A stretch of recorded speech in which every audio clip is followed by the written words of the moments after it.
And one time he left me in this, how do I say, abandoned children park, like the grass was so tall, everything was like rusty and everything. And he was like, okay, stay here, play. I'll be back in, I don't know, 1 hour. And I remember that day so beautifully. I remember that when I entered that place, everything was speaking with me.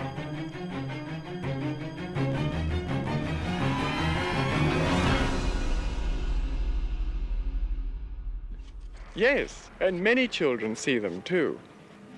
About 75% of the world's children today are being born with etheric vision.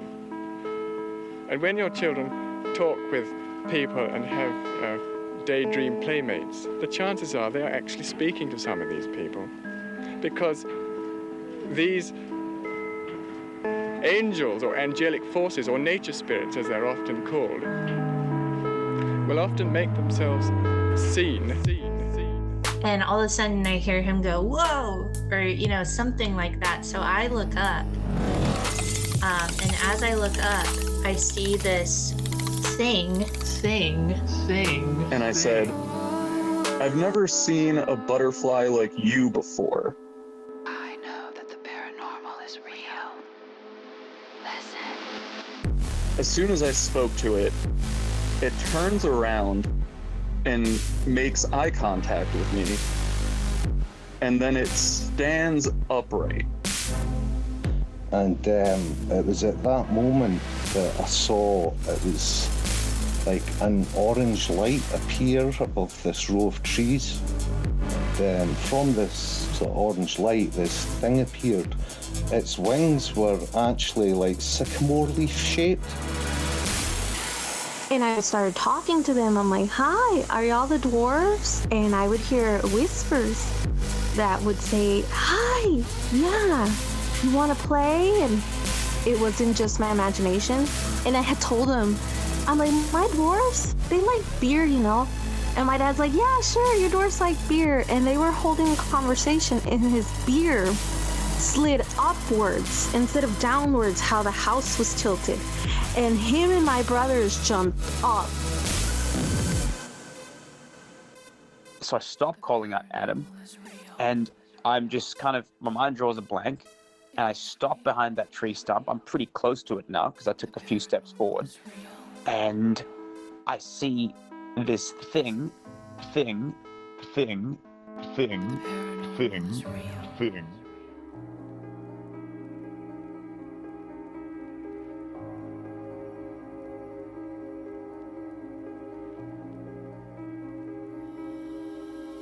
Welcome everybody tonight to Fascinating Fae.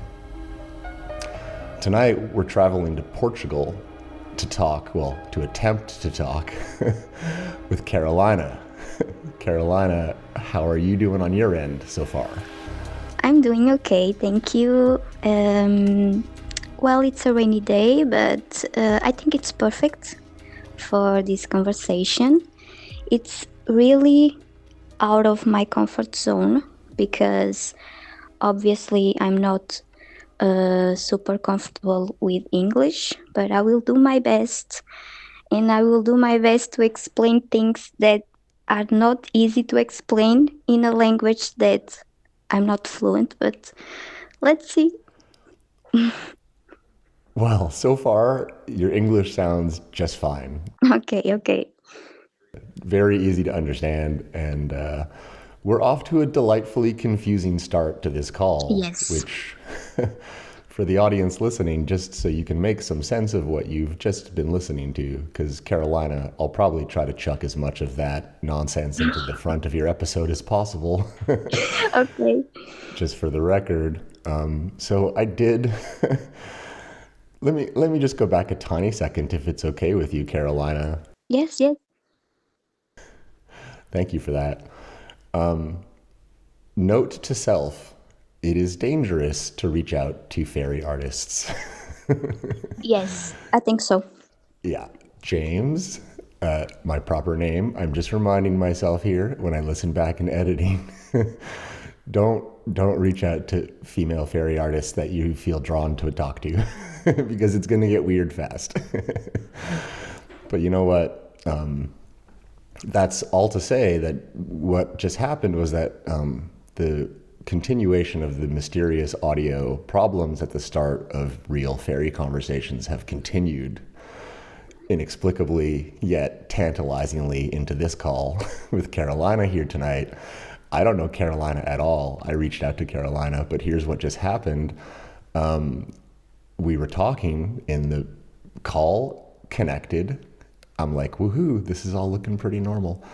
And then I keep referring to how sometimes the audio software will go blank and other times it'll like let me hear it but not record and do all this kind of weird stuff. Well, today it did another new thing, which is that while Carolina was talking, it froze. Like the waveform froze on the software. And I know that the software wasn't frozen because the time was ticking away, and so was the file size meter. And I just couldn't believe it. And I could hear Carolina, but now, we won't be able to hear her laughing at me, not being able to figure out why this just froze. And that happened, and then I had to reboot. Does this sound familiar to anyone and everybody by now? And then after rebooting, we did start to talk, and the physical mute button on my microphone popped out, which the variations on the degree to which the Fae can interrupt audio at the start of fascinating Fae episodes continues to develop. There's lots of mystery in the air at the start of this call here tonight. Anyway, that's my little time on the mic to bring some context into what everyone just listened to. But what I'll do here, if it's okay with you, Carolina, is I'll kind of now do my normal Fascinating Fae introduction process, and then we'll bring you on here in just a second. Mm-hmm. Is that okay with you? Yes, sure. Okay, thank you. Well, first of all, I've got to say, from Portugal to Pennsylvania, from Montreal to Malta, the whole world is listening to Fascinating Fae, which is really cool. And I just want to say welcome, everybody, again. Welcome tonight to Fascinating Fae.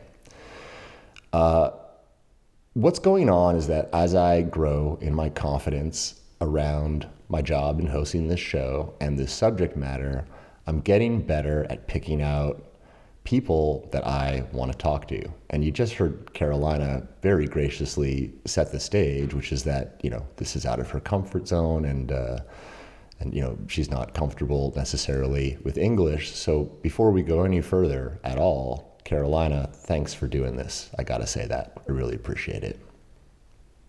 You're welcome. This is super exciting. And yes, I wasn't expecting at all a message from you because, all I can post is my work, my dresses. So yes, I think you really felt your intuition, and that's awesome. Yeah, and you know what? It shines through your work, which is something that I was about to mention. So thank you for giving me literally a perfect segue. The website, I believe, is Fairy Gowns. It's Instagram, Fairy Gowns. Yes, on Instagram, yes. Awesome Instagram name, first of all.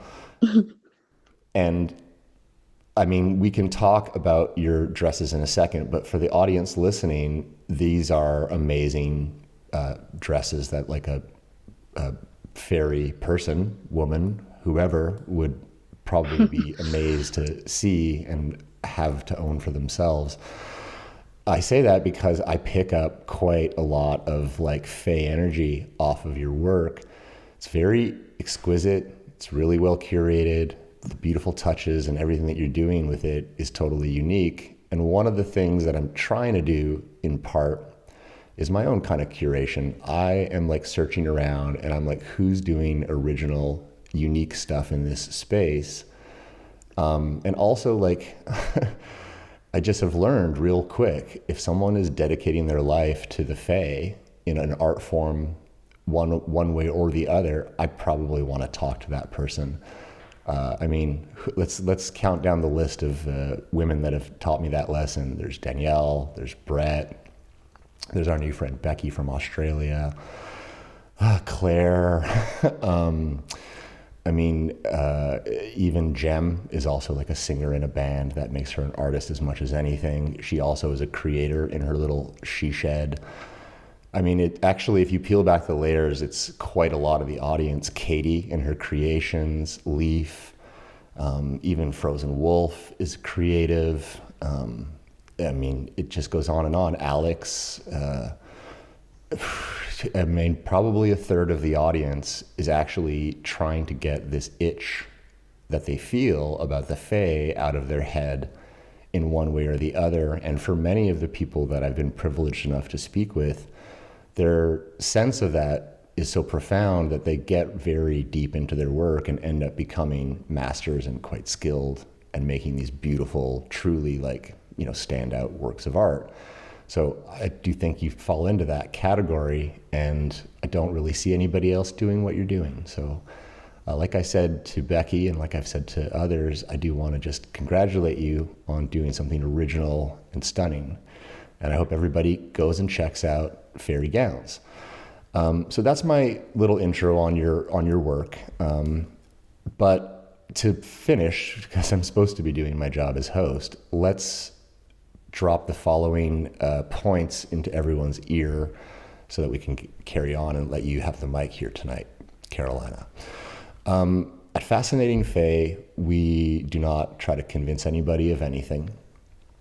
There is a definite undercurrent of Fae participation that seems to be emerging in the show, and this weird interconnectivity that is also emerging, all of which is delightful, totally unexpected, and if I'm completely honest, a little hard to handle most of the time, not the least of which is the start to today's conversation. So I'm really excited to talk with you, Carolina, because I've learned that when Grimble Grumble's mucking around in the audio, something fun is going to probably go down, or there's going to be a really good story or two at the least.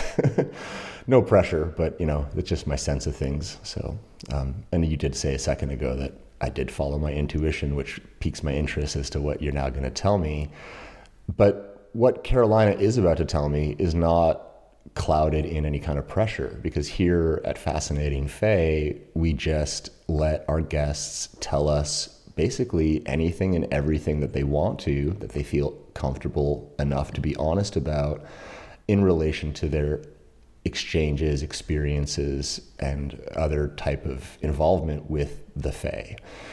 And I know that in some pre-conversations, you've totally given me some amazing video and some other cool stuff to think about and talk about, which I hope we get a chance to cover here tonight. And so what I'll do then, you know, Carolina, with that gentle kind of protracted Fascinating Fae intro out of the way, just let you kind of have the mic by saying the final things. If you'd be so kind as to just walk myself and the audience, first of all, I'd just like to start at your work.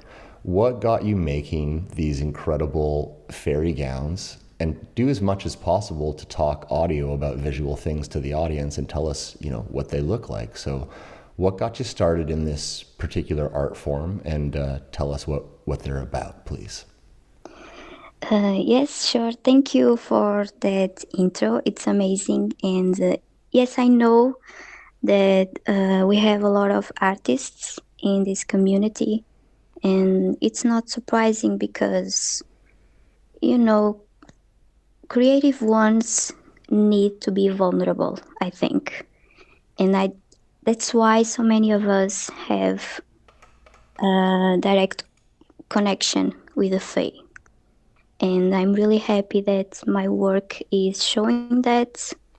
This is quite a recent thing. I'm doing this type of work for about 2 years.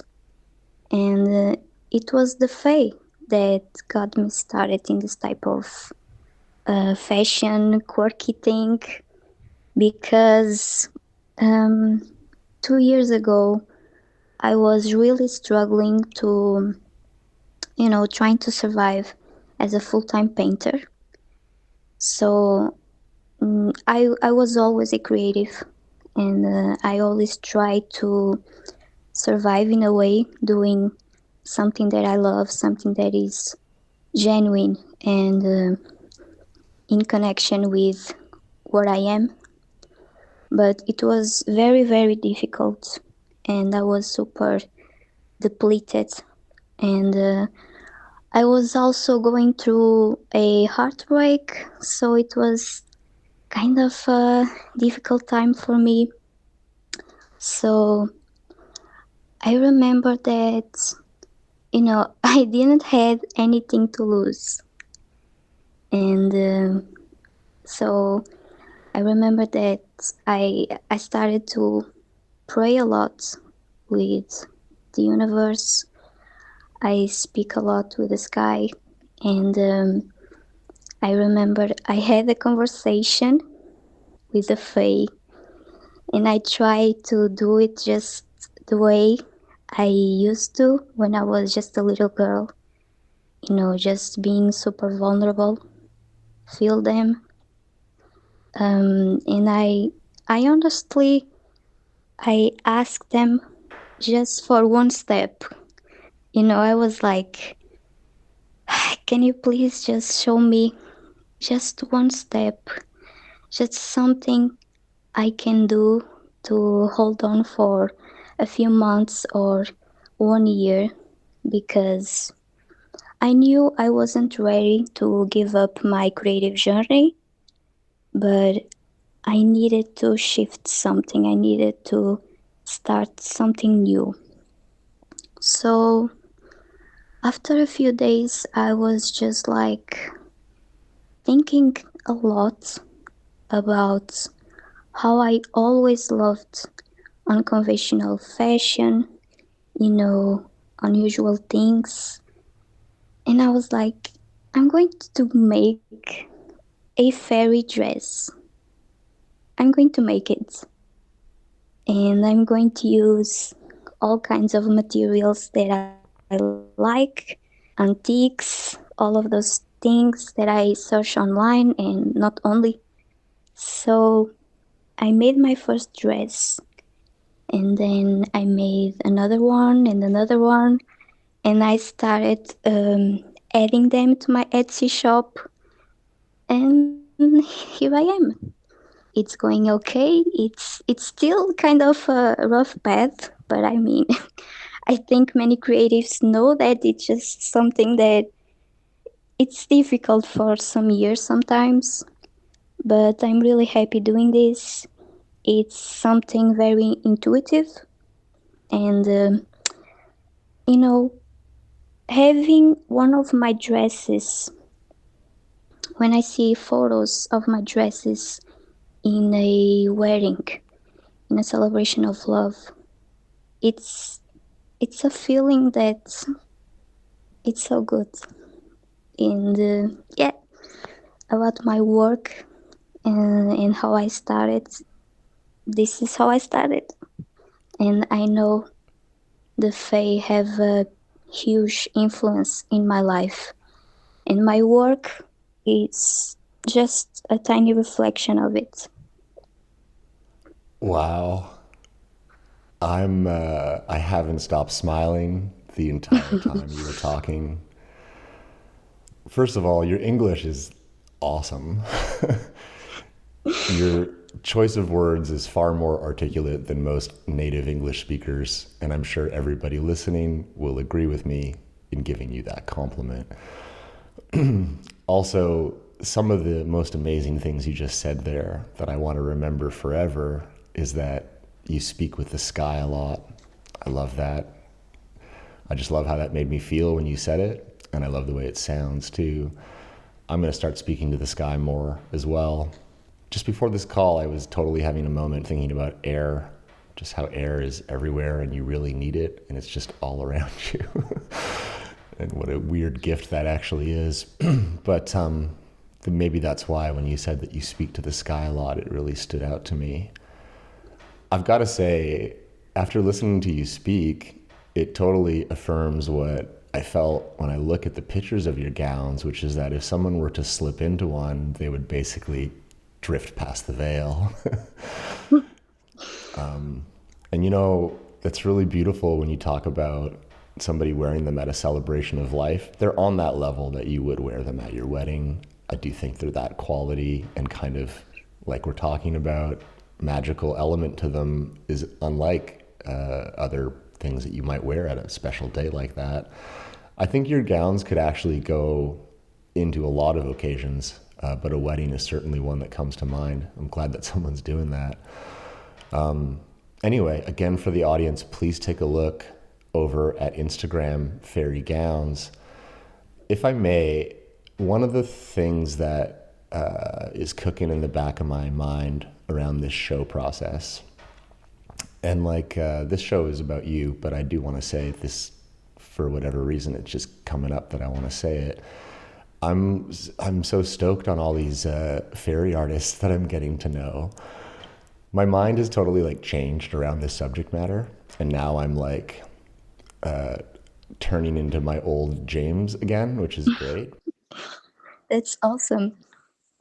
What I mean to say is, like, back when I was cannabis dispensary James, I was like, all these people that are coming to me for help are like, they need way more dignity. They need way more, like, I was like mad on my behalf and on all of their behalves for the shit sandwich everyone was getting fed, not the least of which was the lack of access to cannabis. And so I became, I don't know, it's like, it's the captain in me. A good captain, he builds around his crew, and he starts by making sure that his crew is good. So with the cannabis dispensaries, I was just like rallying the homeless, the injured, the disaffected, the forgotten, and the lonely, and effectively like charging down very big walls on their behalf, and it felt great.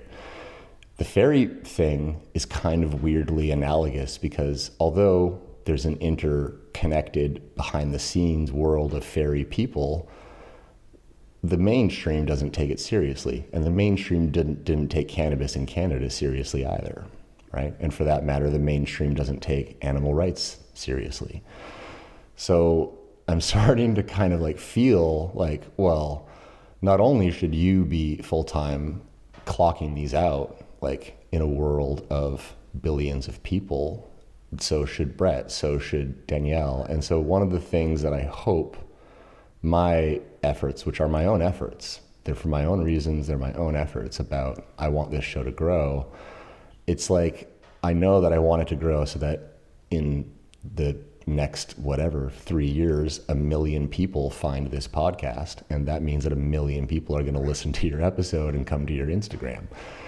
And Liz's and everyone's, and Liz can start selling framed prints of her orbs. And I just think there's something that will emerge from my continued nose to the grindstone on this, because that's just the way I am.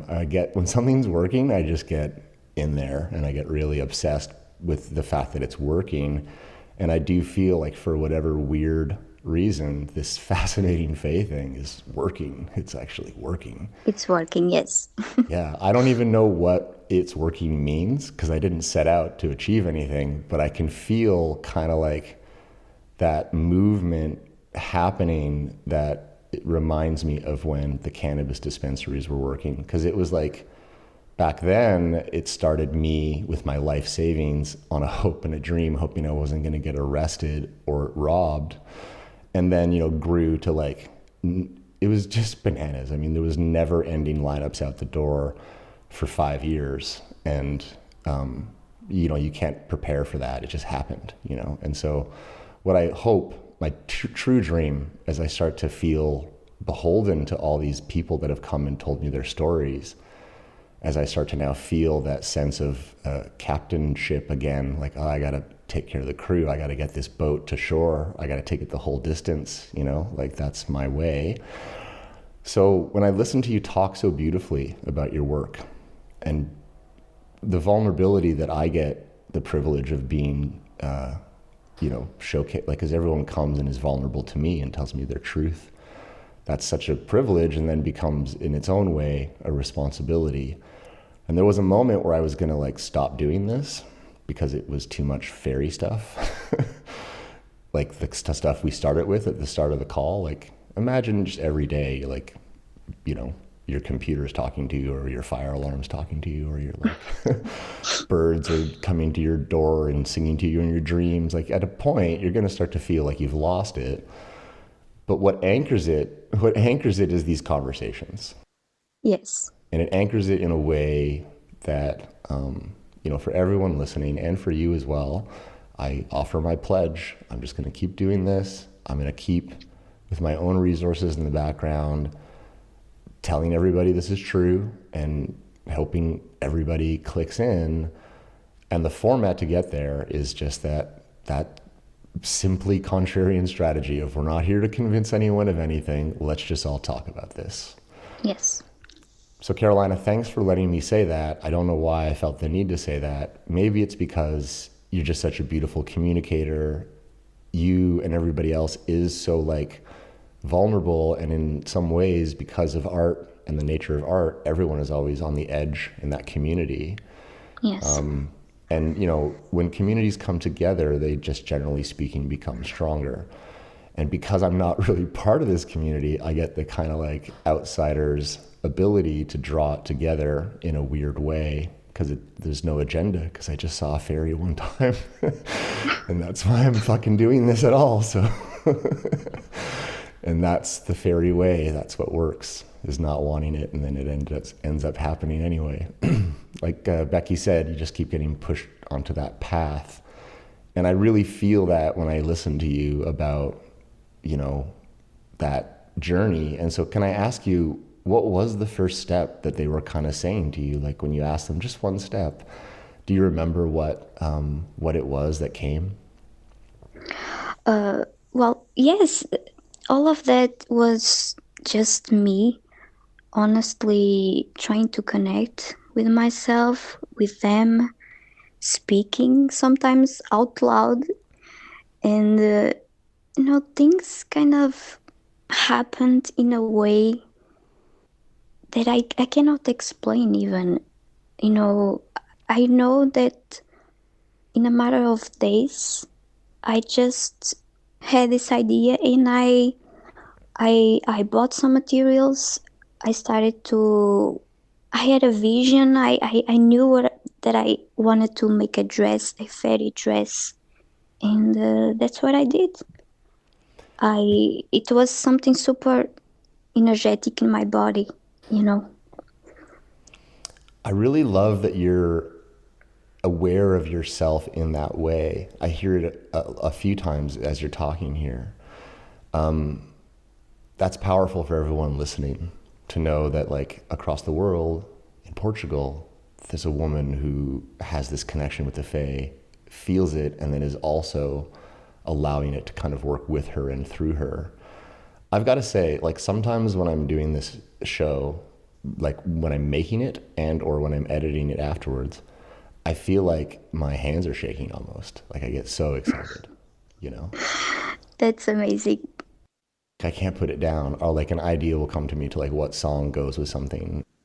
Yes, like a sprout of energy, you know, like you gotta go to action. That's right. And like, it's like, oh, I know the dishes need to be done, but I'm going to go just do this. And then I'll like find myself 2 a.m, you know, I've smoked fucking 40 joints that day. And I've just been like working on Fascinating Fae. Keeping myself in that high vibrational creative space, thanks to this show, has actually dramatically improved my physical recovery. I should probably let everybody know I'm getting a lot stronger as I go. I've gone from like 2 blocks to maybe 10 blocks in my walks, and they're getting faster. So thanks everyone for the love and support. It really does help. I'm going to get emotional, so let's carry on. Tell you what, Carolina, this is a good place to move forward into stories and other cool stuff. Because like I said to the audience earlier, outside of your amazing work, we just had some really cool pre-conversations that I want to bring into the audience's ear as well. Would you kind of just do the following things? First of all, there's a kind of a number of experiences I think we could cover. So when that's the case, I usually just ask for people to kind of go chronologically. One of the things that you said that I thought was really beautiful just before we part, I don't want to forget, this comment about vulnerability is very, very important. And not to hate on my homies, but I struggle to know other men that are like just, you know, for lack of a better description, straight white dudes who are in any way vulnerable. And it really is a hard thing for me as a guy. The reason I'm able to be vulnerable is because I've had my life destroyed so many times, and the only way through that is to cultivate a sense of vulnerability, so that you can access those areas tenderly and heal them. And so I just think it's amazing that, you know, the Fae to you are accessed through almost this like mechanism of vulnerability, which at the end of the day is probably the single best description I've heard somebody give of how to do it as I'm listening to you. Yes, you know, that's something really important about men and having a hard time connecting with their intuition. And, you know, that's why you guys have a bad rap, but I totally get it. You know, it's something that I think it's so important now for us women to help men connecting. And it's really cool what you are doing, and I really hope this podcast helps a lot of men around the world to really, you know, get it and know that this is not just about fairies and everything. This goes beyond that. This is about a part of us that I feel like it has been in a coma, kind of. I like that you understand that a lot. I really appreciate that you're able to give so many complicated things such great voice. Here you are worried that your English isn't good. You're one of the best guests I've had so far. Well, thank you. Look, I want to add to that. Like, I am your straight up like white straight male. Okay, I love women. Like, I think women are pretty sexy. I'm into girls, right? And I mean, I'm currently madly in love with the woman of my dreams, but I would not be able to say that were it not for the following truths. We're both vegan. She has a heart of absolute gold, you know, and it's like, it makes me aspire to be like her. It's just also good. All that stuff is not able to be accessed in the way that I used to be. It just isn't. And as I started to like grow in my capacity as a quote unquote like man, right? I was like, okay. I all of a sudden went from picking up pop bottles for extra money out of recycling bins, which is literally what I did 4 years to supplement my welfare income, as I was just destitute and waiting my insurance settlement from all these horrible accidents that rendered me disabled.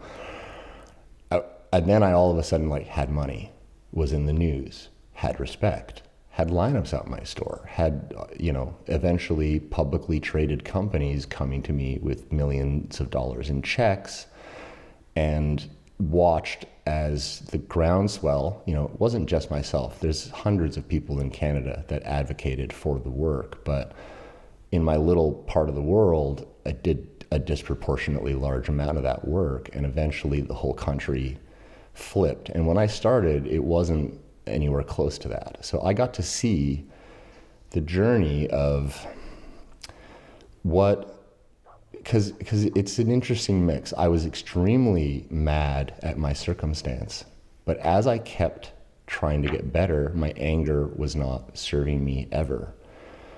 And so my anger has never left me, but I've learned to hold it in a different kind of weapon than it used to be. Because men, when they feel that rage at naught, things aren't the way that it should be. Because actually what's true, this is the complicated truth, a lot of the quote unquote men's problems, and I don't want to generalize all men because you can't generalize all people, but for the sake of this conversation, is a kind of misplaced frustration at their inability to be vulnerable, to be sensitive, because if you listen to me, I'm trying to say, yo, I am a man's man, right? I love money, I love women, I love business, but I want you to stop hurting any and all animals. Fucking stop it, right? And I want you to believe that fairies are real at this point, and back when I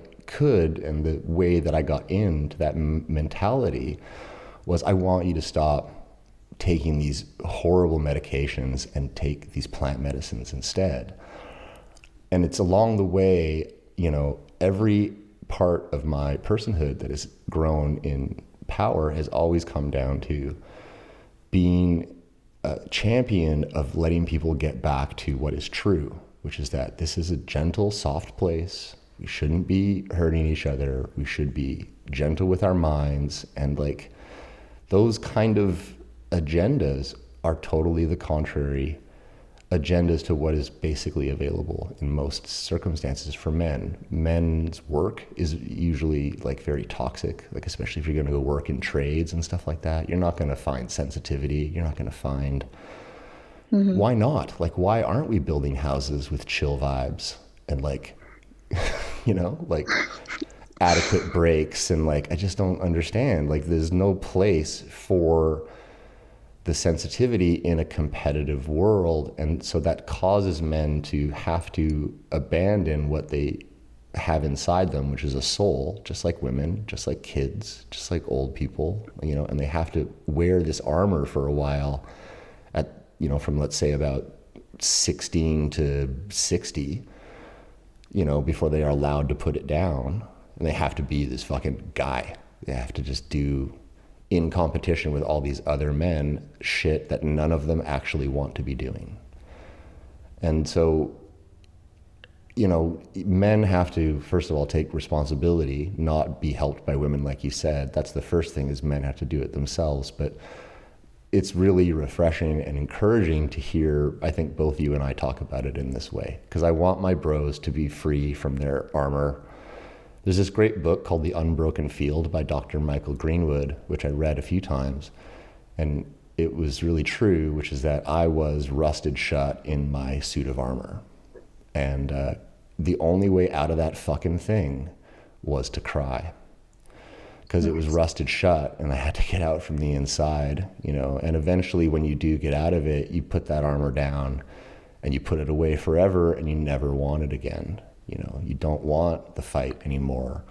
You transcend it once it actually is accessed through vulnerability. And so the Fae, for me anyway, first kind of showed me themselves by when Petunia came into my boat, but since then have been continuously massaging my heart into it's been a beautiful experience. I got this message recently from Hannah, who was at the start of episode 41, and I'm going to get misty here. And you can just hear how much the show means to her. Excuse me. And, here I am being vulnerable, right? Fuck, it means something to me that the show means something to people. And so how beautiful is that? How nice is that, right? And I want all my bros to know that you can access that. Just just go for it. Just let your sensitive side in. It doesn't make you a fag. It just doesn't, I wish more fairies showed up to straight men and give them that slap. And I say this, in a way that it's true, your experience helps you a lot. I can feel that. And things unfortunately were designed to be that way. And also, I feel that we are stepping into a time where women and men are starting to connect in a way that we both understand how much hurt we have been experiencing, and it's our union that it's healing both of us, and these subjects are super important right now to be spread, and it's amazing. For everyone listening who's a woman, I take my responsibility here seriously, is what I hope you all understand. And I'm feeling my way through it the best I can from my starting place. I hope I'm doing okay. But I get it. I feel the weight of things quite clearly when I was talking earlier about my cannabis stuff. Like, I have no illusions. I know when people are counting on me and when people are basically like, I'm doing this for everyone. It's not for me anymore. But like I said, I also can't put it down because it's such a great high. So it's all good. We're in good shape over here at Fascinating Fae. It'll continue. Thanks, everyone. Carolina, I don't even know. I've never cried on a Fascinating Fae episode before, but here it is happening. So thanks for touching my heart. Well, I'm glad, and crying is a beautiful thing, and it's part of your healing journey, and I totally get it. Also, I low-key blame Hannah for her happy tears message that she sent me, which has been melting my heart all week. But anyway, I digress, and I'll probably throw that somewhere soon so that everyone knows what I'm talking about when they listen to this. Okay, Carolina, this has been awesome. Thank you again so much for agreeing to talk with me. And, I never know what I'm going to get when I start one of these calls. Yes. So this is just wonderful. It's really wonderful. I can't tell you how much I sincerely appreciate it. And you've got a delicate, eloquent nature. These very delicate, eloquent speakers, they get right into you. Watch out. It's the gentle ones that slice you in half.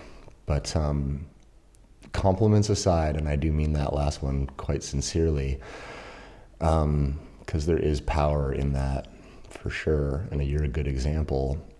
Let's talk about some of your fairy encounters and stories. If you'd be so kind, just kind of start at the beginning, wherever you want to start, and I'll ask questions as you go through each story in sequence.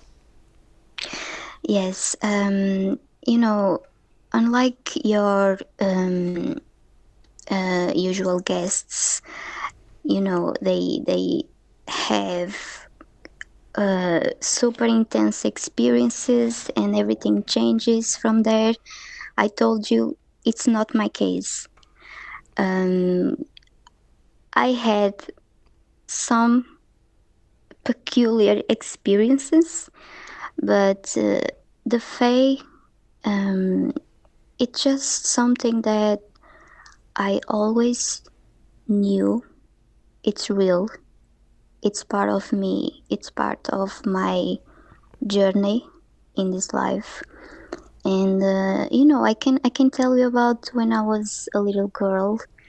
I remember some moments. It's so funny because honestly, I think I used to see them, but I don't have a memory of it. I have a lot of memories of speaking with them in a way that, it's not like when kids are alone or wandering around and they are speaking, they are bored or they just playing or they have, invisible friends or wherever. It's not about imagination. I literally was speaking in specific directions, and I was so connected with nature in a way that's insane for a kid. You know, I I remember I was I loved my friends. I was very outgoing. I really loved playing with them. But I remember of sneaking out from my house, from my nanny's house, from school, and go to these rural places just to feel alive. I remember every time I was in nature, in a place, I I knew I was not alone. That's the sense that I always had. I I remember speaking with them, and it's so funny. I have a very lovely memory with my father. Um, he spent his life working for this wealthy man, and this man had lots of houses, big gardens, some farms. And I remember, my dad worked for him, and sometimes my dad took me with him, and one time he left me in this how do I say, abandoned children park, like the grass was so tall, everything was like rusty and everything, and he was like, okay, stay here, play, I'll be back in, I don't know, 1 hour. And I remember that day so beautifully. I remember that when I entered that place, everything was speaking with me. I was so welcomed in a way that it wasn't something new for me. I knew I was in a place and with beings that are kind of like family, very, very familiar to me. And I remember speaking in specific directions, and unfortunately, I don't have a visual. I wish I had, but that's the kid I was. I love this memory of walking into an old, overgrown playground. Yes, it was amazing. There's something about these somewhat abandoned places or just natural, raw places that do feel special. Totally. Actually, I do know what it is. It's funny as I say that. Also, I never like to explicitly comment on a guest's voice other than, to sometimes say, like with Vicky, you could just tell anybody anything and people would enjoy listening because she's got that uplifting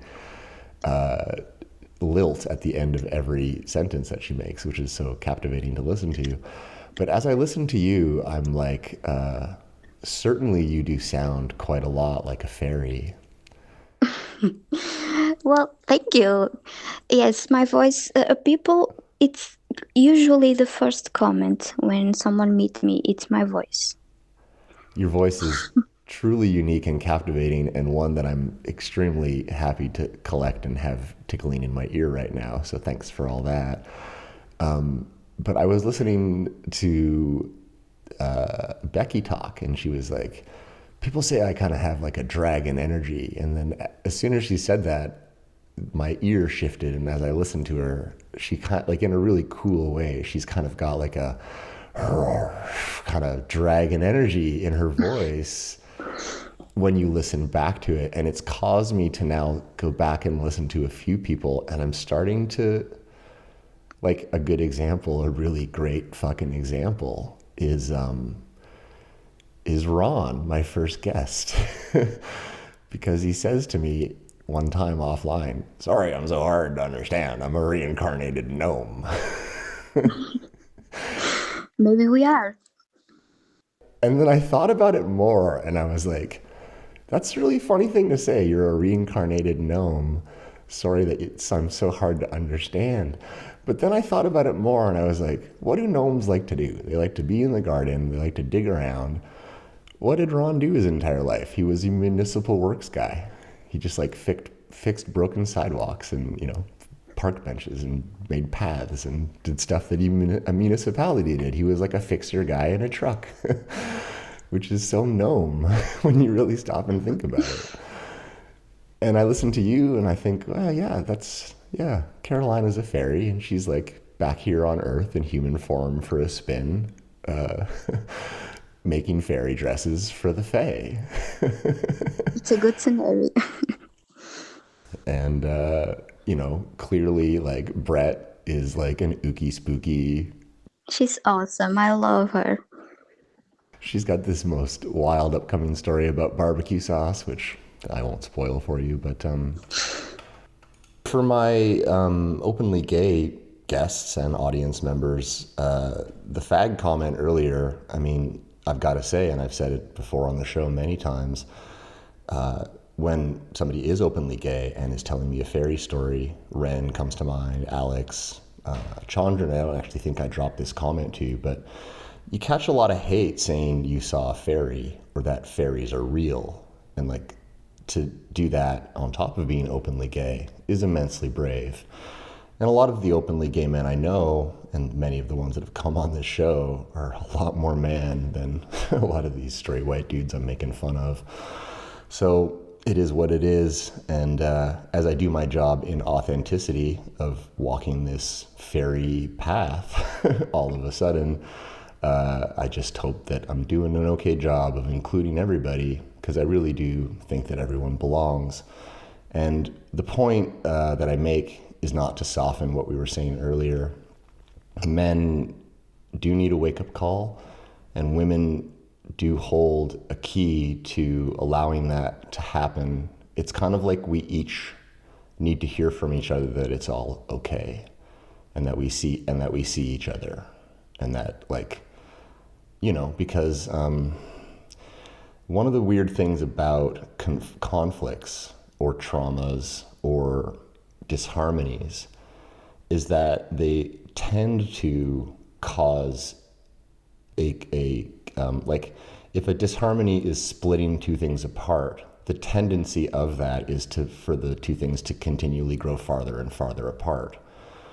And so to repair a disharmony, you have to basically follow this little adage that has become the truth of my entire life, which is that the only way out is through.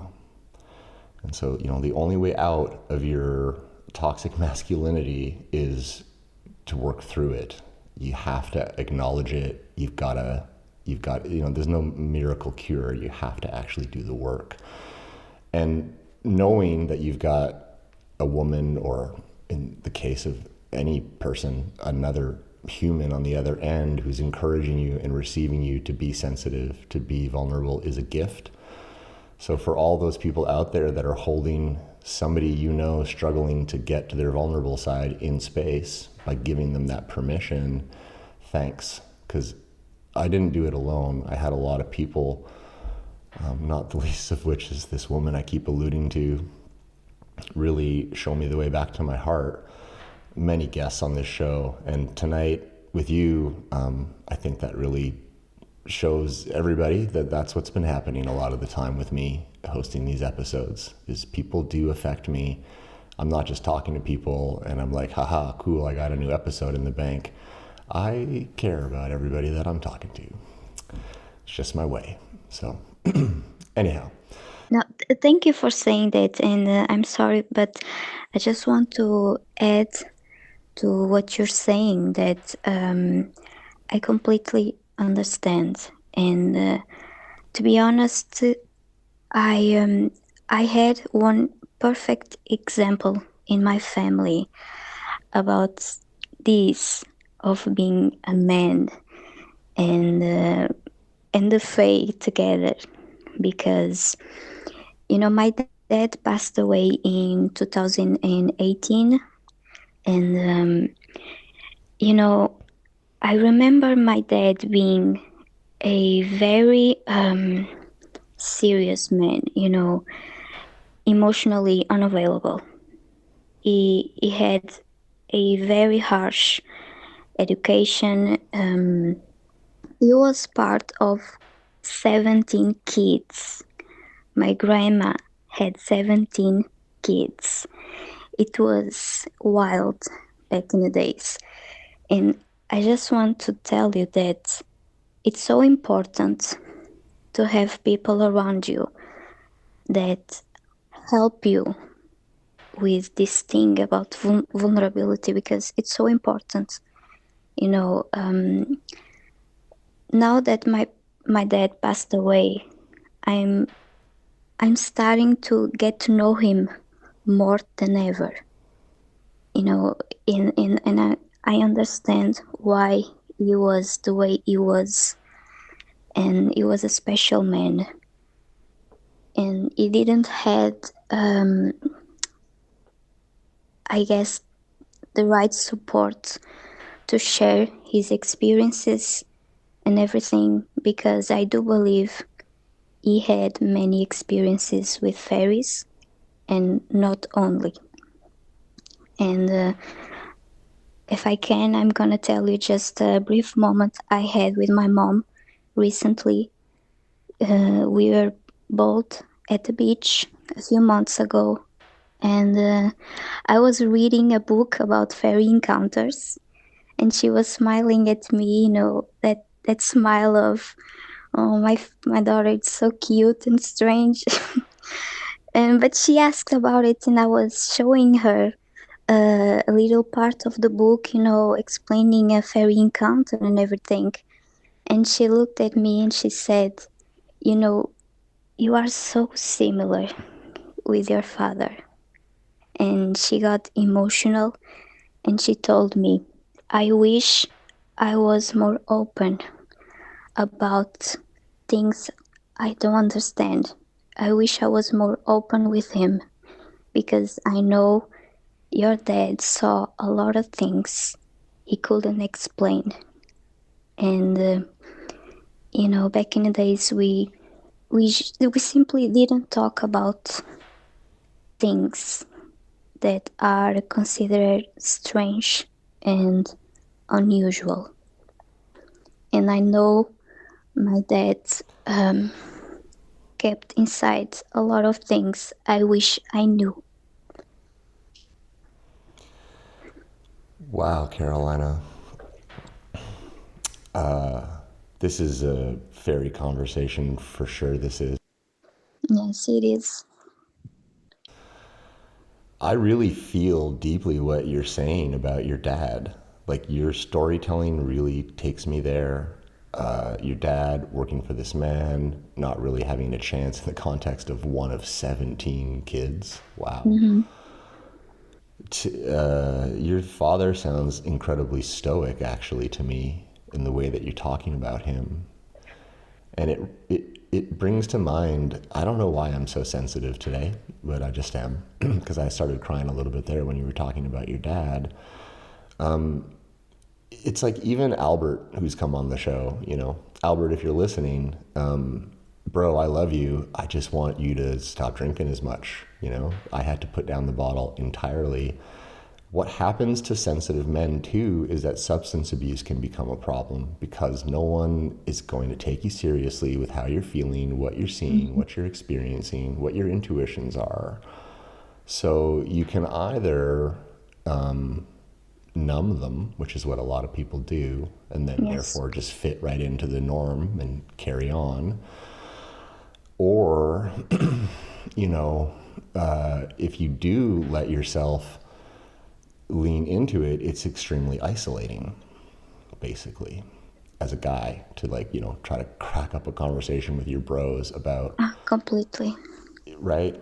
And so one of the examples that I'm trying to lead here is that fairies are a masculine topic. Think about how scientifically fascinating it is if you need a way in, right? Like, think about how mind-bogglingly crazy it is that there's interdimensionality as a function of Earth.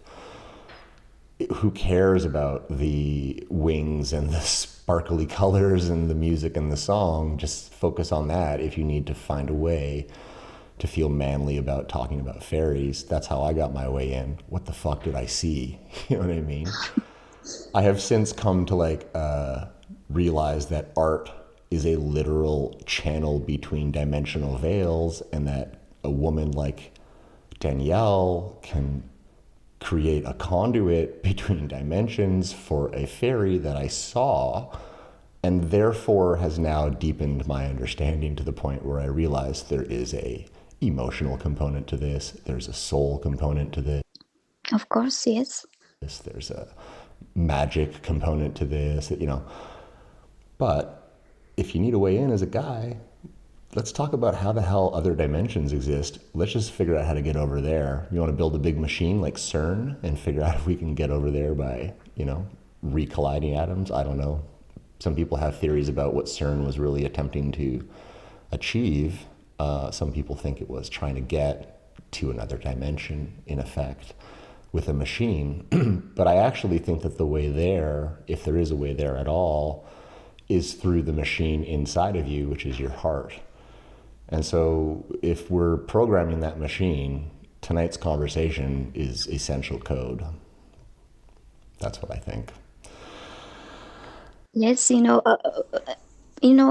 absolutely. And I do believe that my father didn't had that, that space to just talk about it and understand.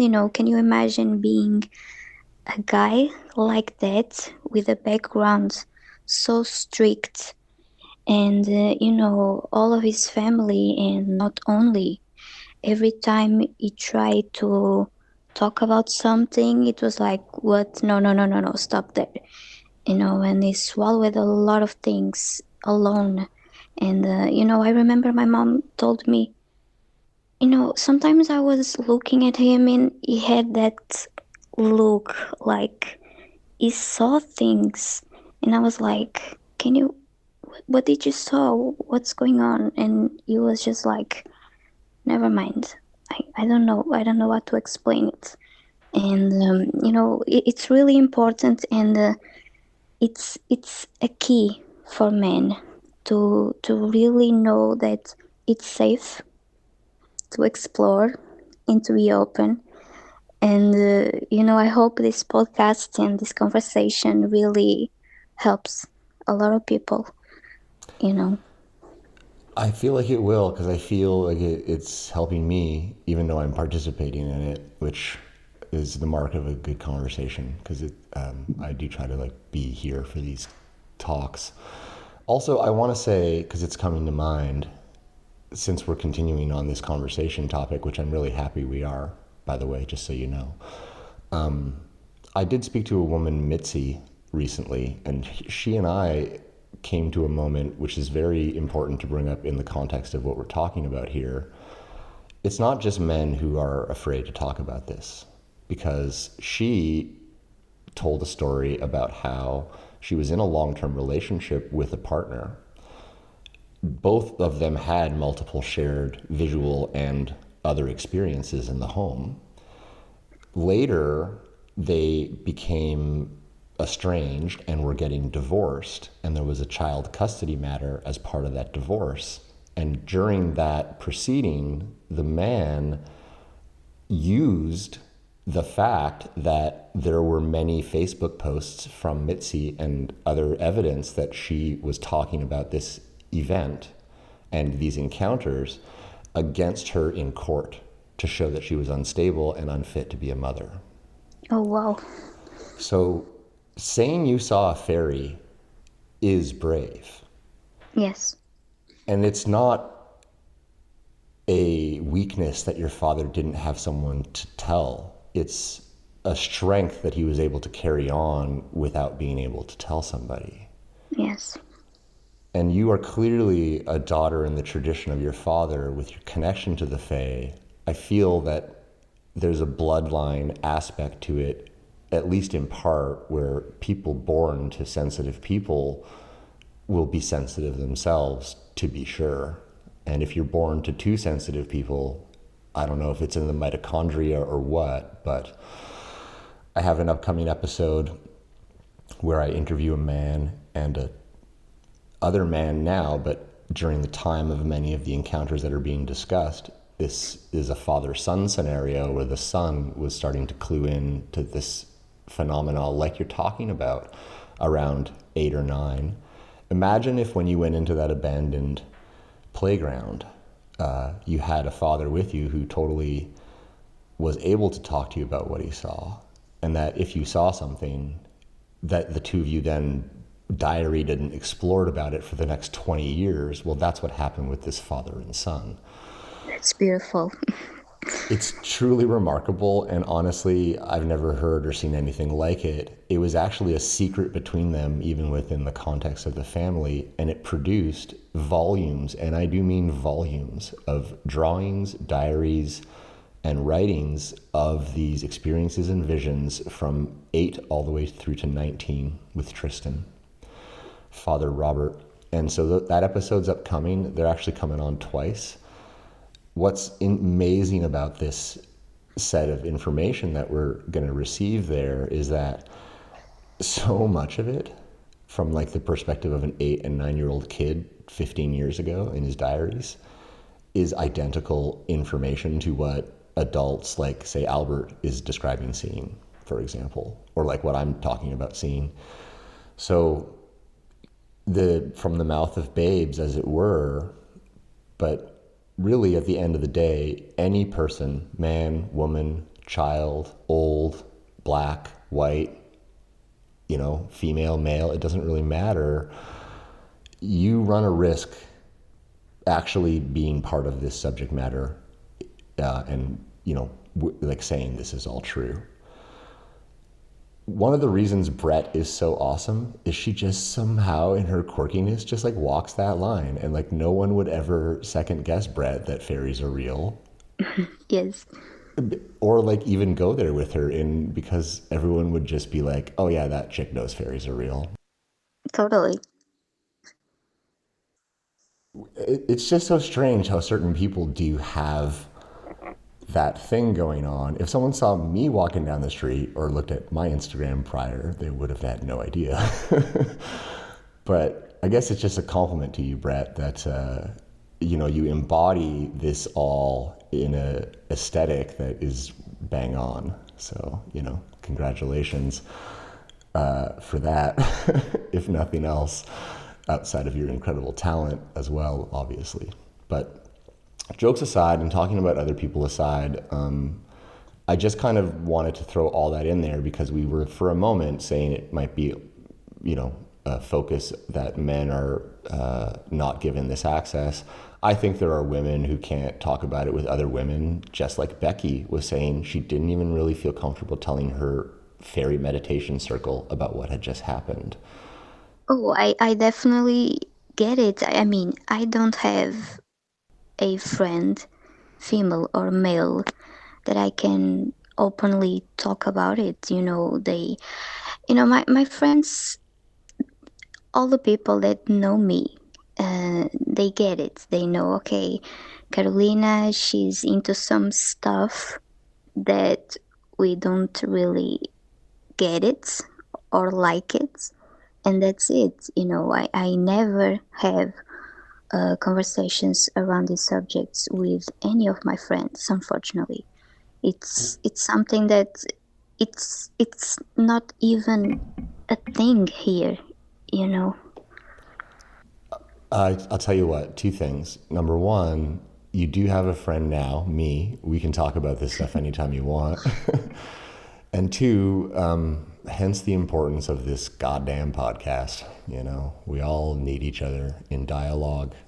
It's way better than just reading each other's encounter stories. It's way Yes. better than just, I don't know, watching a YouTube video of some guy like, I'm channeling the Fae right now and here's buy my book. Like, it's not, I think that what Fascinating Fae offers is a real look at what many totally unassociated people have in common.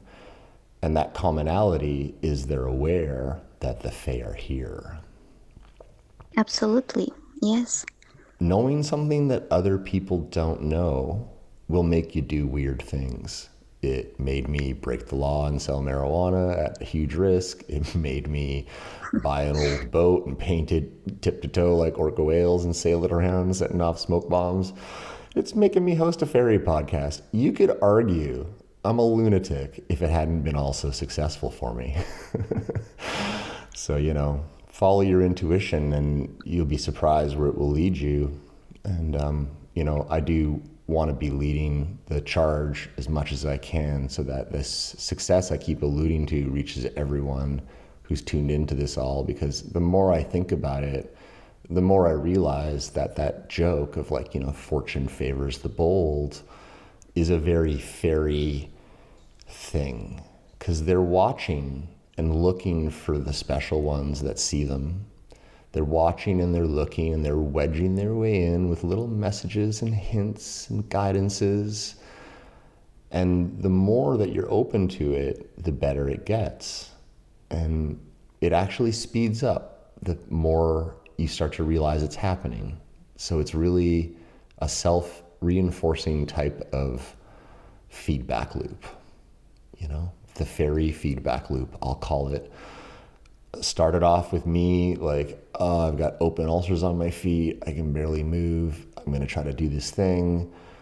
Like I said a moment ago, I'm feeling way better. Things are changing in my life, and I can count this podcast as a big motivation and fascination driver for my own stuff. And so, you know what? That's what I'm feeling other people are getting out of it too.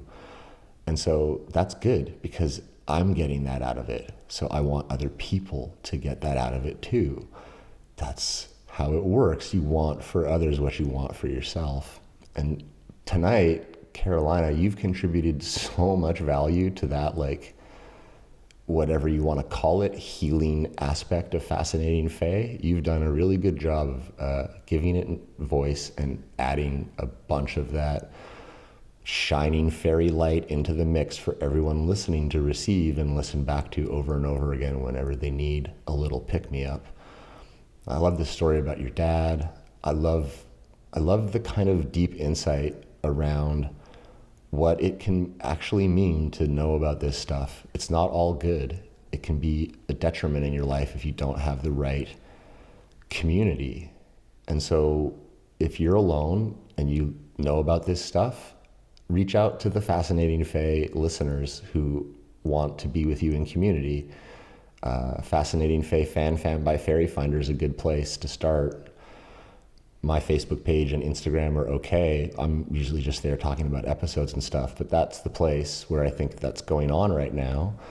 If you want to join over there on Facebook, but even if not, honestly, reach out to Brett, reach out to Becky, say hello to Katie, say hello to Danielle, all of those women, and I could basically list just about every guest I'm sure are open to and wanting to chat with other fairy enthusiasts and grow their community. And sorry for offering you all up there, girls, but I just know that to be true. And, I can only do so much myself, so let's all talk to each other, basically. Carolina, if it's okay with you, I want to just ask about this video you sent me briefly before I ask you some of my kind of standard wrap-up questions, which will come after that. This video you sent me is really cool.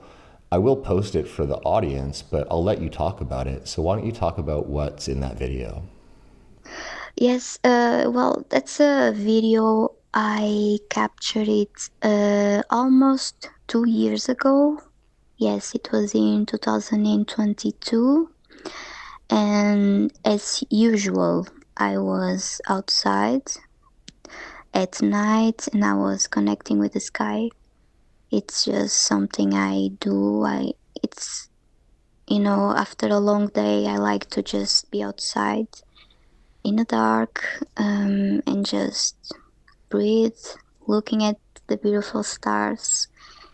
The sky always gave me a sense of home, and I know I'm not the only one feeling this. So that night I was outside, doing the same, and I started seeing dots of light on and off, And at the beginning, it was kind of like moving from behind the trees I have in front of me. And after a while, it was just covering the sky right above me. And it was like, it's kind of difficult to explain it. It's lots of dots of light on and off. It kind of feels like in a specific way, and it changes for about 30 minutes or so. And I also remember it was pure silence. You know, sometimes even during nighttime we can hear the cars and everything, but it was just silence, completely silence. And I was just watching it. I called my mom and I said, "You gotta see this." And she came to me, she saw for a bit, and she was like, "Oh, that's cute." And she went inside my home, wherever, and I continued observing it, and it was really beautiful. The video does a pretty good job of capturing what you're talking about, especially the kind of intentional changing. It's really interesting about the silence. I wonder to myself sometimes, when the eye is perceiving another dimension, does the ear go there too, along with it? And then because the dimension itself is, it's so hard to explain. It's like when I saw my fairy, there was something going on with the sound that didn't quite match up with what reality should be. Yes. And so I do think that works both ways. Also, I have seen lights in the sky, which I do talk about with Albert, actually. It's funny, Albert's come up 3 times in this episode. Hey, buddy. And when I saw the one in particular that was like around the fireworks, that was quite close to me, and there was absolutely no perceptible sound of a craft. It was just like totally silent. And when it took off, it was totally silent. And the speed on it was it's funny because I didn't really get a good look at the fairy coming. I did watch it go. And when it went, the way that it just fucking disappeared to a pinpoint of light out to my right was so fast. I'll never forget it. But the way that UFO moved that day was on a whole other level than the fairy. So it's interesting because I feel like the fairy was self-propelled.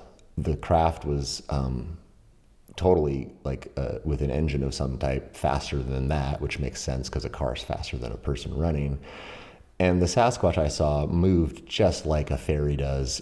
And every time you hear like someone talk about them on Sasquatch Chronicles who've seen them move, they always talk about how they look like they're gliding, or that they're on an escalator, or like they just look like too smooth. That sounds a lot like this show. And I wonder, is Sasquatch a fairy? I do think he might be a fae. This is also why there's that orb thing associated with the Sasquatch that Wes Germer calls them the forest lights. This is all to say, I think, Carolina, that there's a lot more fae stuff as part of day-to-day life than we all realize. And that if I can actually see a Sasquatch and a fairy and a UFO, what the hell can everybody else see? You know? Once you've seen part of it, I think it becomes easier to see more of it. And I think that, like I said earlier, I do think you're kind of in a descendant tradition of your father's, I hate the word bloodline because it sounds so like, I don't know, it just sounds so like Dungeons and Dragons or something. But, the mitochondrial DNA is a type of like information repository which holds special skills in different individuals. This has been proven across many instances. Certain people have, well, I'll tell you what, before this episode, I'll throw in a little bit on these like quote unquote superhumans that have been discovered and what their mitochondrial DNA points to. But when I keep talking on this show about quantum vision, or like seeing past the veil, I do think that like what your mom was saying, how she was saying like, I wish I was more open to things I didn't understand, is kind of like where a lot of people truly are, for reasons of both conditioning, but of also just like that's how their DNA is. Like they don't actually see it necessarily. They just don't see it the same way that I think a certain percentage of this population on Earth here has got quantum vision. And like in the episode start, that guy says 75% of the world's children today are being born with quantum vision. I keep trying to figure out where he got that statistic. I really want to know. But maybe he's right. It's a percentile. You know, maybe it's 70%, maybe it's 20%, maybe it's 10.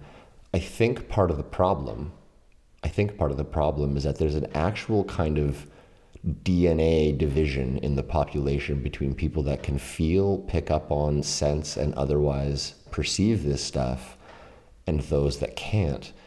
And, you know, never shall the two sides meet, so the saying goes. That's why someone who can be listening to this show can message me saying, I've gotten messages pretty frequently saying, you should stop reinforcing yours and other people's delusions, buddy. Yes, I believe. I get a lot of that. I got a lot of people Yes. writing me saying, I'm being irresponsible. I'm feeding mental illness. I'm whatever. So is that person who's writing me about that just angry and denying it? Or is that person really, truly like unable to understand what we are fucking talking about? You know, sometimes I also feel like that type of frustration I kind of feel from people like that kind of say something. I honestly feel that many people kind of get it in the wrong way and say stuff like that because there's something inside of them that gets it and knows it's true, and they are simply not ready to even give it a chance in any way, shape, or form. You know, sometimes I get the sense from people too. I love that you said that because I 100% agree with you. And one of the tricks I learned when I was a cannabis dispensary owner who was breaking the law was to spend a lot of time with the people that came into my store yelling at me. It's amazing how much time it takes to hold somebody in compassion for the transition to occur. It can take a fucking long time.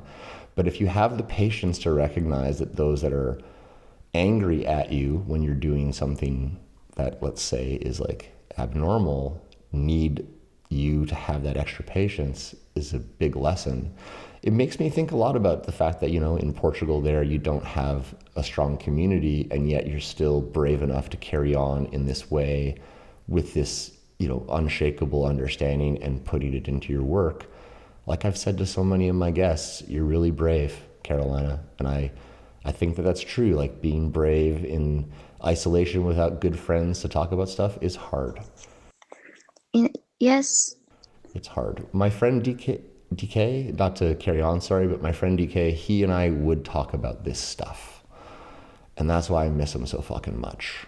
And actually, he saw past the veil all the time. And when he was alive, he would tell me about it, and I would be like, cool, man, but I wouldn't really understand, you know? But I got it, like, and I'm like a pothead, and like, I was into cool stuff, and like, it was, but you know, you can hear it in his music that he did see past, and even though he was my bestie, and I fucking loved him, I still realized, like, I wasn't even capable of holding him in the support he needed around this topic correctly. And not to bum everybody out, but this does fit in here tonight, Carolina, and I'm sorry to carry on because I know you were about to say something and I hate to interrupt my guests. I mean, he took his own life in part because he could not reconcile what the two sides of his vision were showing him. This mystical, magical world of love, beauty, creation, and then this blemish on that in the form of all this industrialized nonsense and war. Yes. And this is the cautionary tale of DK's music at the end of all of these episodes, everybody. Careful what knowing that this is true can do to you. And you need the community in order to make knowing it fit into your world and be okay. Because if you know it in isolation and you're not, I'm not saying DK wasn't brave, but if you're not brave like Carolina is here tonight and other people, you can find yourself totally isolated. And this is why I think I'm touched by the story about your father a lot, and why I'm touched by my growing sense of responsibility to this gosh darn podcast. Because it's now a vehicle for all these fae, but it's also a vehicle of holding space for all these people that actually need that comfort and reassurance that they're not losing their fucking minds. This is totally a shared experience, everybody. We're all gonna be okay. We got each other. It's gonna be okay. Anyway, I just needed to add that because it's important for me to contextualize. That's perfect. That's perfect. Yes.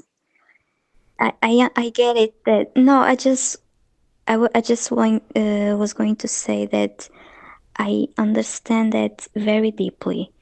That has been my journey since I was a kid, honestly, and for a long time I was yearning for a community, or some friends that would be open about it, about all of those subjects we have been talking about it. But sometimes I think that I didn't have that because so many of us, I think, resonate with this. We kind of feel like we're born in a place at a time that doesn't make any sense. And I feel like many of us need to be exactly where we are for a reason, to be kind of a ripple around the world, and isolation is quite dangerous. And I honestly feel that everything happens for a reason, and I never try to convince anyone about anything. I'm doing my thing. People see me, my family, my friends see me. Some of them kind of enjoy my things and see my bravery. Many of them don't, and that's okay. And I honestly feel that the Fae have a huge role in this shifting that we are about to experience in the world, because none of this makes any sense. And that's why so many of us who are sensitive and can feel so many things that are real, and then everything are designed in a way that it's definitely not real. So it's so hard to explain, but I definitely feel that since I was a kid, I felt that in this lifetime we are going to finally experience the shift, and it's going to be chaotic, very difficult, but a lot of things are collapsing, thank God. And it's difficult, the process is insane, but we are the way we are for a reason. Carolina, this conversation tonight is unexpectedly profound. I was reaching out to talk to you about your dresses. Yes. But I'm truly holding back a bit of tears here. Let me try to compose myself for a second. I like to say this to myself, so I'll say it to everybody. DK is not the only person I've lost to suicide. There's been others. I like to think of those losses as victims of a spiritual warfare, effectively. And I think of yourself and others as soldiers in that same fight, holding the line against what we're trying to talk about. And I know that like fight and war is taking words right out of the playbook of the spell that's got us all stuck in this mess.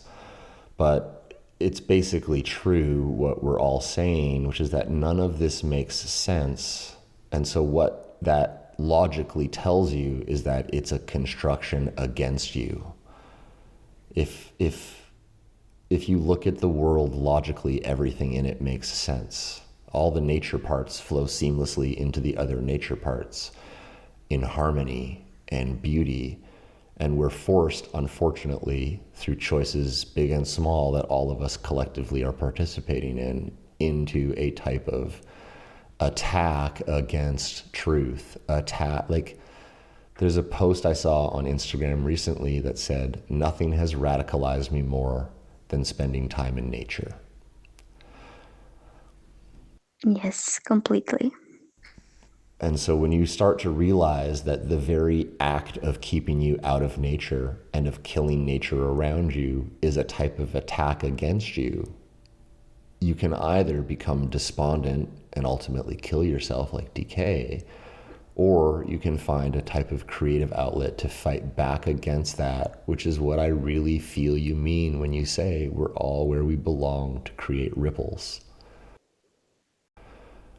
I do think that all the sensitives got spread out evenly across the earth in isolation from one another, unfortunately, Yes. just to keep those areas from going completely under to the dark side.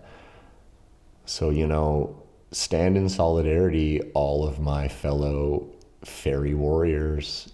All this stuff is important to hold the line on and find each other for support, because we are in a kind of fight. Because the existential crisis I keep alluding to, that seeing that fairy gave to me, was like, well, what in the fuck is the depth of the lie that every single person is trapped in? And why on earth is fairies are real not on the 6 o'clock news? Because that information would set everybody free. I know, right? Yeah. Well, the weird and mysterious ways of my life have told me in the past that it doesn't matter what other people think or know. It matters what you know, and it matters what you think. And that, like a weird effect that you hear about in all those stories, if you just stick your nose down to the grindstone and focus on what is important to you, you'll be surprised to look up and realize a crowd is gathered around you. And so, tonight, as we move away from all this beautiful conversation, I really think that the benefit of me hosting this show is that I get to absorb a little bit of all of these story energies from people. In the case of talking to these artists, I get to the show itself, right, is what I say, not me, but Fascinating Faye, the entity itself, is absorbing all of these contributions. And I'm just kind of navigating the ship through the waters like a captain does. But there's something that I hope, this call being the way that it is signaling, which is that the Fae wanted that to happen tonight, because they are aware of the impact of the show's undertone, which is everything we're talking about here.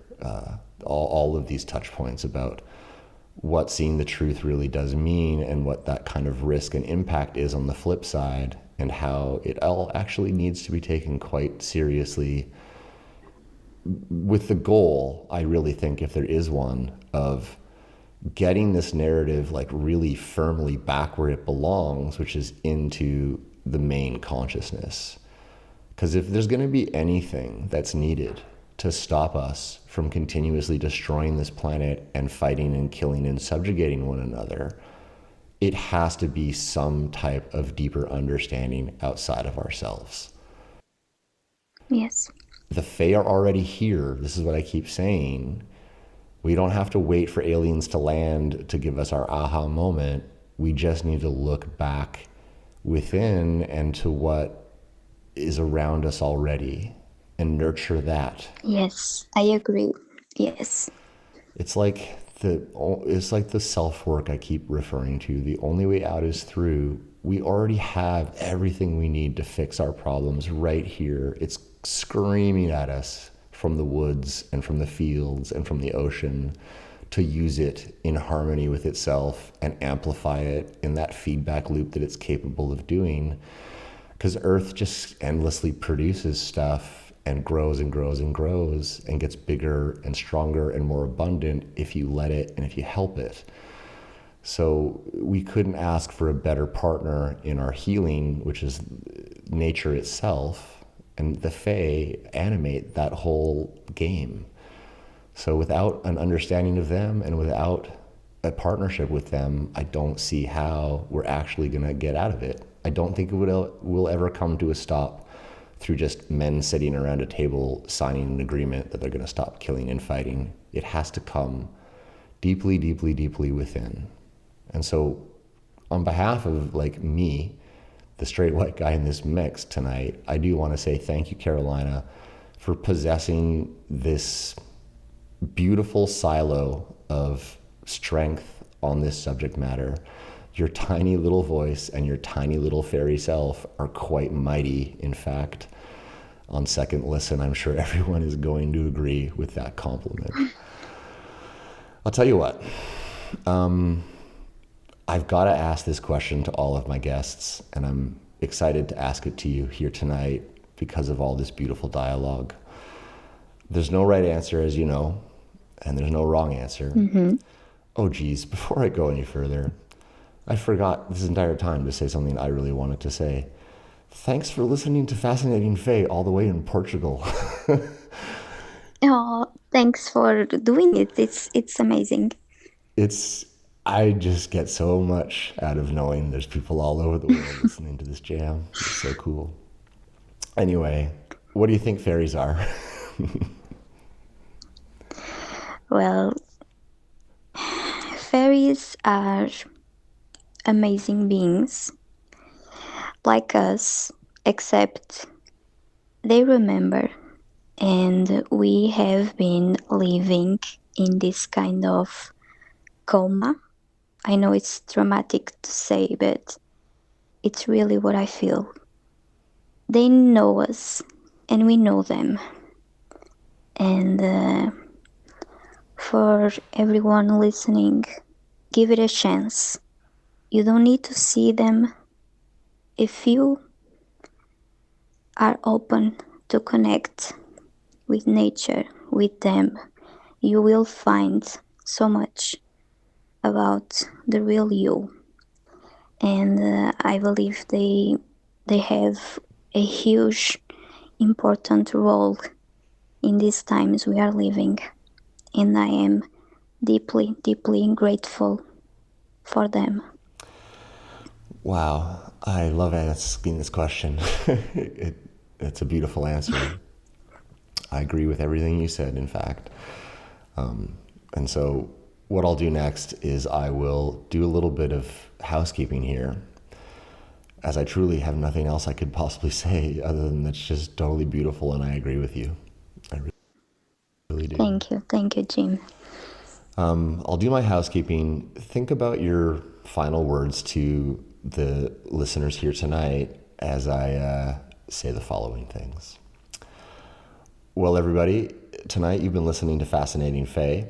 My name is Jim. I'm your host. If you would like to have a conversation with me and come on the show, please drop me an email at encounters@fascinatingfae.com. You can also send me a direct message on Facebook Messenger or Instagram. Those are both at Fascinating Fae, as well as are all of my socials. Unfortunately, some of the dormant ones like YouTube, Twitter, etc. I'm working up to my multiple channels at the same time thing, but for now, you can mostly find this show on Spotify or just by going to the website where you can find direct links to the episodes and show notes. Just before we leave, it's Fairy Gowns again on Instagram to check out Carolina's work here tonight. Please consider picking up one of these gowns and supporting our worldwide fairy artists, which I'm sure means a lot to them and allows them to continue to carry on their beautiful paths, which is something that I think after listening to you tonight, just more and more I understand that I want to support and amplify wherever I see it. So thanks for helping really just continually develop that sense of the value of art when it comes to this particular subject again here tonight. Carolina, I really appreciate that. And on that note, on behalf of all of our human and non-human listeners tuning into Fascinating Fae tonight, a really beautiful, right from the, again, these gentle, soft-spoken types cut really deep. So right from the bottom of all of our emptied hearts tonight, right into the energetic sequence of Carolina, I send all that thanks on behalf of the human and non-human listeners of Fascinating Fae. Without anything left that I could possibly say here tonight, Carolina, I'll give you these final words as we go away here tonight. Thank you for being here. Thank you for having me. It was really fun. And I can add that if you're feeling like anything makes sense at all, you're at the right journey. And you're definitely not alone. And everything is happening for a reason, including this podcast. And it's really important. And thank you for having me, Jim.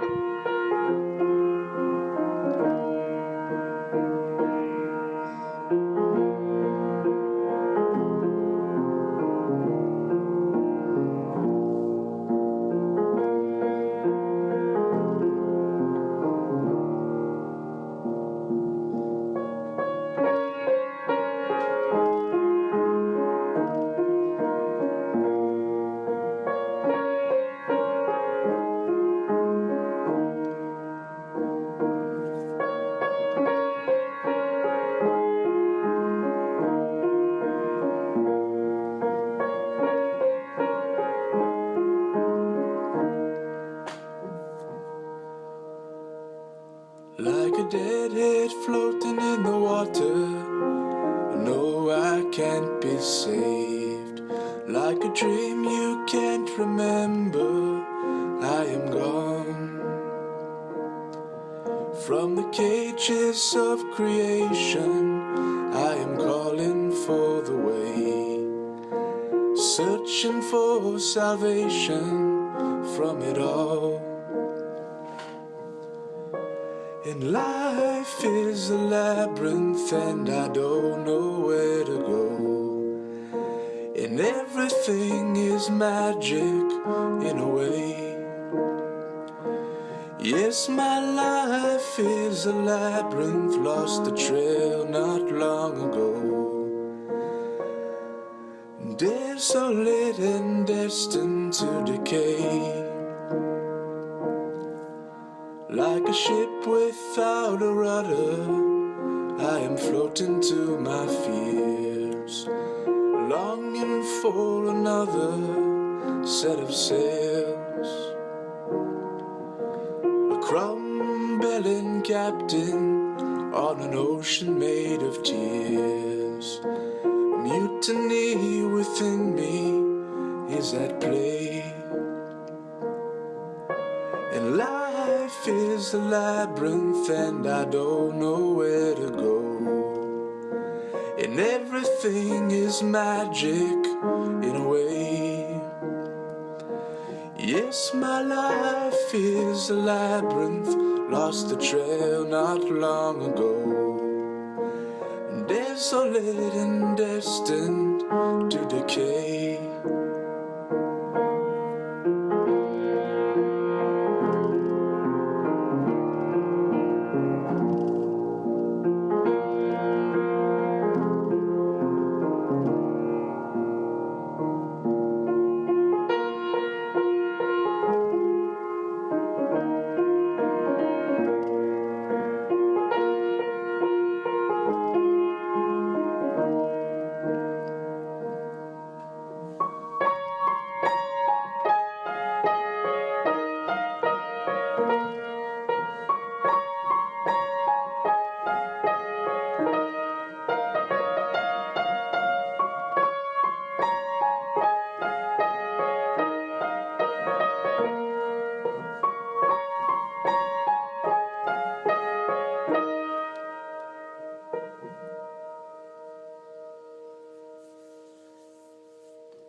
If I was a holy man, I would spread the good word that every single human soul is whole divine.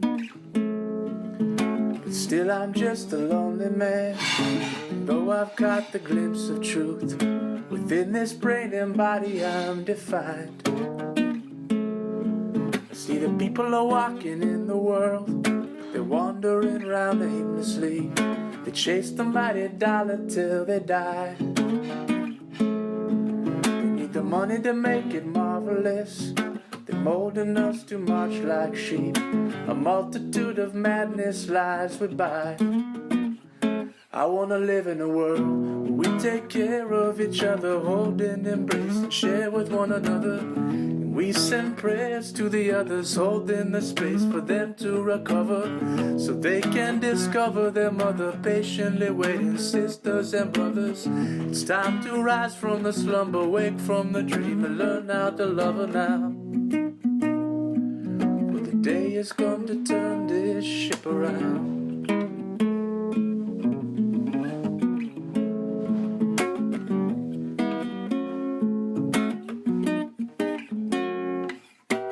If I had a time machine, well, I'd go back and check the scene and dance along the pages of the past. But no, I wouldn't change a thing for what it's bright it's meant to bring. And who am I to judge the master plan? But in times like these I'm questioning why we live so desperately, scared to bat an eye at the hourglass. With our head in the sand we're wrestling with questions that need answering. They say the guru lies within you, just have to ask. I wanna live in a world where we take care of each other, hold and embrace and share with one another. We'll send prayers to the others, holding the space for them to recover, so they can discover their mother, patiently waiting, sisters and brothers. It's time to wake from the slumber, rise from the dream, and learn how to love her now. For the day has come to turn this ship around.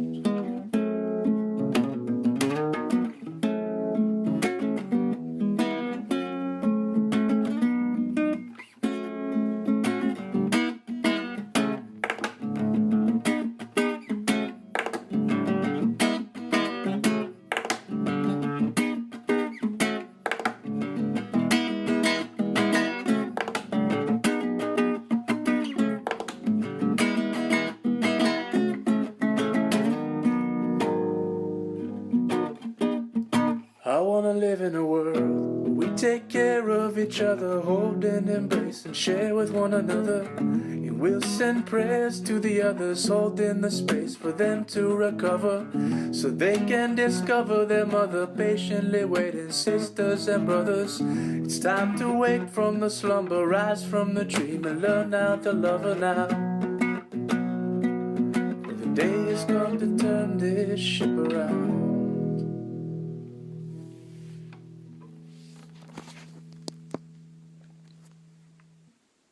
Oh, thank you. Thank you. It was fun. And you're beautiful, Jim. You have a beautiful soul. I can sense it, honestly.